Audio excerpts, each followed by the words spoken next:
दोस्तों नमस्कार। शुभ आशीष के साथ आपका स्वागत है। दोस्तों हम सालों से भगवान की पूजा अर्चना आराधना करते आए हैं, लेकिन कई बार हमें सही तरीकों का पता नहीं होता।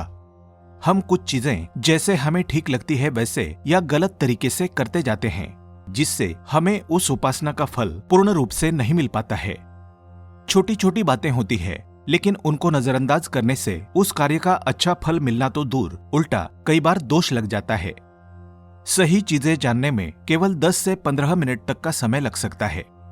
उतने समय में अगर हम सही तरीके जान लेते हैं तो जीवन भर हम हर उपासना कार्य का शुभ लाभ पूर्ण रूप से प्राप्त कर सकते हैं। इसी क्रम में धार्मिक क्रियाओं में एक प्रमुख चीज है नैवेद्य। आज की वीडियो में हम आपको बताएंगे देवताओं को नैवेद्य अर्पित करने के सही नियम, जिन्हें अपनाकर आप भगवान की कृपा प्राप्त कर सकते हैं। तो इस वीडियो को आखिर तक जरूर देखें। आगे बढ़ने से पहले आप सभी से निवेदन है, इस वीडियो को लाइक करें, अपने दोस्तों और रिश्तेदारों से साझा करें और ऐसे ही आध्यात्मिक वीडियो देखने के लिए हमारे चैनल को सब्सक्राइब करके बेल आइकन प्रेस करें। क्योंकि दोस्तों बांटने से ही ज्ञान बढ़ता है और दूसरों को फायदा पहुंचाने से पुण्य की प्राप्ति होती है। देवताओं का नैवेद्य यानी देवी देवताओं के निवेदन के लिए जिस भोज्य द्रव्य का प्रयोग किया जाता है उसे नैवेद्य कहते हैं। उसे अन्य नाम जैसे भोग, प्रसाद, प्रसादी आदि भी कहा जाता है। तंत्रसार ग्रंथ में बताया गया है, निवेदनीय यद द्रव्यम प्रशस्तम प्रयतम तथा तद भक्षार्हम पंचविधम नैवेद्यमिति कथ्यते। भक्ष्यम भोज्यम च लेह्यम च पेयम चुष्यम च पंचमम सर्वत्र चैत नैवेद्यमाराधास्य निवेदयत्। अर्थात नैवेद्य 5 प्रकार के हो सकते हैं। जो निवेदनीय है, प्रशस्त और पवित्र है, ग्रहण हेतु योग्य है और 5 प्रकार का है, उसे नैवेद्य कहा जाता है। भक्ष्य जिसे निगल सकते हैं, भोज्य जिसे चबाकर खा सकते हैं, पेय जिसे पिया जा सकता है, चुष्य जिसे चूसकर खा सकते हैं। ऐसा पंचविध नैवेद्य ईश्वर की पूजा के बाद समर्पित करें। देवता को निवेदित करना ही नैवेद्य है। सभी प्रकार के नैवेद्य में ये पदार्थ प्रमुख रूप से रखे जाते हैं। दूध, शक्कर, मिश्री, शक्कर नारियल, गुड़ नारियल, फल, खीर, भोजन इत्यादि। प्रत्येक देवता का नैवेद्य निर्धारित होता है। उस देवता को वो नैवेद्य प्रिय होता है। जैसे कि श्री विष्णु भगवान को खीर, सूजी का हलवा, दूध चावल, तो गणेश जी को मोदक, गुड़ नारियल, शिव जी को दही चावल, सूर्यदेव को गुड़ चावल, देवी को पायस इत्यादि। सभी देवताओं को दूध और फल प्रिय है। उस विशिष्ट नैवेद्य में उस विशिष्ट देवता की शक्ति अधिक आकर्षित होती है। उसके बाद वो नैवेद्य अर्थात प्रसाद हमारे द्वारा ग्रहण किए जाने पर उसमें विद्यमान शक्ति हमें प्राप्त होती है। देवता को नैवेद्य निवेदित करने से पहले अन्न को ढक कर रखें। पीतल की थाली या केले के पत्ते पर ही नैवेद्य परोसा जाए। केले के पत्ते के रंग कणों से प्रक्षेपित सूक्ष्म तरंगों का संबंध आप तत्व से अधिक है। इन रंगकणों की सूक्ष्म गतिविधियों से उत्पन्न नाद घंटी से उत्पन्न सूक्ष्म नाद से साधर्म्य दर्शाता है।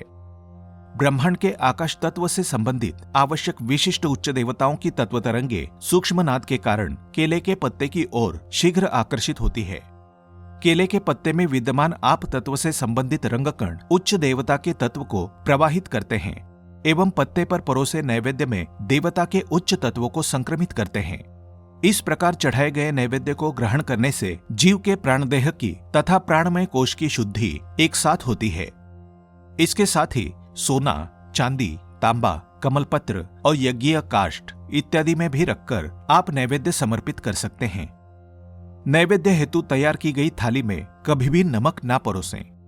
नैवेद्य में नमक की जगह मिष्टान रखे जाते हैं। नमक पृथ्वी तथा आप तत्वों से संबंधित है, इसलिए उसमें रजतमात्मक तरंगे आकर्षित करने की क्षमता अधिक होती है। अतः नैवेद्य की थाली में नमक ना परोसें। नैवेद्य के पदार्थों में मिर्च और तेल का प्रयोग अल्प करें, क्योंकि ये पदार्थ राजसिक, तामसिक हैं। घी का प्रयोग अधिक करें, क्योंकि ये सात्विक है। इससे अन्य पदार्थ भी सात्विक बनते हैं। नैवेद्य के लिए बनाई गई थाली में अधिकाधिक सात्विक पदार्थ परोसें, क्योंकि ऐसे पदार्थों में देवताओं से आशीर्वादात्मक रूप में प्रक्षेपित सात्विक तरंगे ग्रहण करने की क्षमता अधिक होती है। नैवेद्य समर्पण में सर्वप्रथम इष्ट देवता से प्रार्थना कर देवता के समक्ष भूमि पर जल से चौकोर मंडल बनाएं। तथा उस पर नैवेद्य का पत्ता अथवा थाली रखें।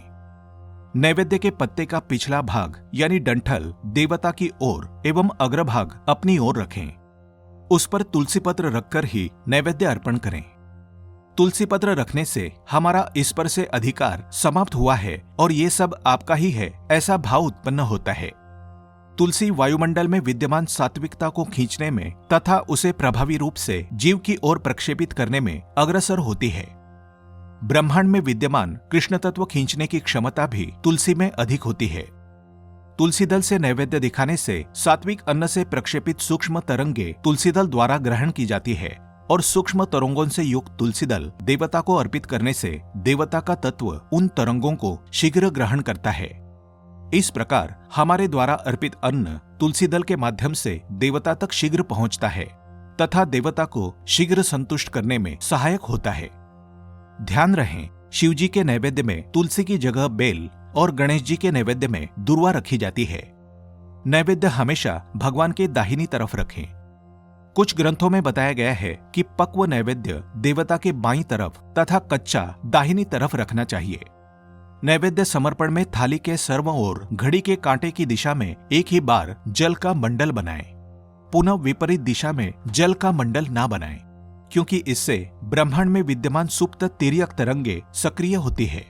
थाली के सर्वों ओर इन कष्टदायक तरंगों का गतिमान कवच बनता है, जिससे प्रक्षेपित तरंगों के कारण जीव के प्राणमय कोश में तमोगुण बढ़ता है तथा जीव अस्वस्थ हो जाता है। देवता के लिए बने नैवेद्य पर तुलसी के 2 पत्तों से नैवेद्य का प्रोक्षण करें, यानी जल छिड़कें। इससे नैवेद्य शुद्ध और अर्पण करने योग्य बन जाता है। उनमें से एक पत्ता नैवेद्य पर रखें तथा दूसरा देवता के चरणों में चढ़ाएं। उसके बाद बाएं हाथ का अंगूठा बाएं नेत्र पर तथा बाएं हाथ की अनामिका दाएं नेत्र पर रखकर नेत्र मूंद लें और पंच प्राणों से संबंधित इस मंत्र का उच्चारण करें। ओम प्राणाय स्वाहा, ओम अपानाय स्वाहा, ओम व्यानाय स्वाहा, ओम उदानाय स्वाहा, ओम समानाय स्वाहा, ओम ब्रह्मणे स्वाहा।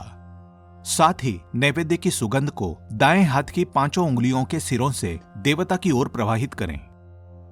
नैवेद्य निवेदित करते समय ऐसा भाव रखें कि हमारे द्वारा अर्पित नैवेद्य देवता तक पहुंच रहा है तथा देवता उसे ग्रहण कर रहे हैं।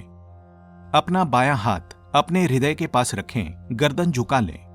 अन्न देखने से उसे ग्रहण करने की वासना जागृत होती है। देवता को वासना रहित शुद्ध नैवेद्य अर्पित हो, इसके लिए देवता को नैवेद्य अर्पित करते समय नेत्र मुंद लेने चाहिए। उसके बाद नैवेद्य मध्ये पानीयम समर्पयामि ऐसा बोलते हुए दाएं हाथ से ताम्र पात्र में अल्प मात्रा में जल छोड़ें तथा देवताभ्यो नमः नैवेद्यम समर्पयामि इस मंत्र का उच्चारण करें। उसके बाद नैवेद्यम समर्पयामि, उत्तरापोषणम समर्पयामि, हस्त प्रक्षालनम समर्पयामि, मुख प्रक्षालनम समर्पयामि ये बोलते हुए दाएं हाथ से ताम्रपात्र में जल छोड़ें। महानैवेद्य मिठाई, दाल, पकवान, सब्जियां इत्यादि जिसे षड्रस कहा जाता है उससे पूर्ण हो। नैवेद्य अर्पण करने के बाद भगवान की आरती करें। ईश्वर को नैवेद्य अर्पित करने के बाद उस पदार्थ का प्रसाद में रूपांतरण होता है, इसलिए भगवान को प्रसाद अर्पण करते हैं ये कहना गलत है। नैवेद्य अर्पण करते हैं और प्रसाद बांटते हैं ये कहना योग्य है। देवता नैवेद्य को कैसे ग्रहण करते हैं?